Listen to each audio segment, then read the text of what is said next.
Вопрос 1. Какая часть тела человека является самой чистой? Глаза. Вопрос 2. Сколько костей в теле человека?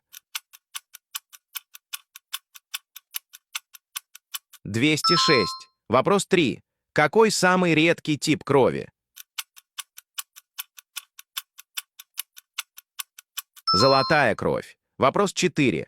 Сколько почек в теле человека?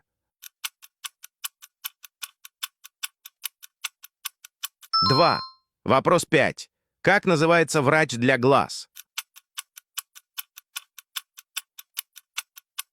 Офтальмолог. Вопрос 6. Какой орган вырабатывает инсулин? Поджелудочная железа. Вопрос 7. Какой орган функционирует после смерти? Мозг.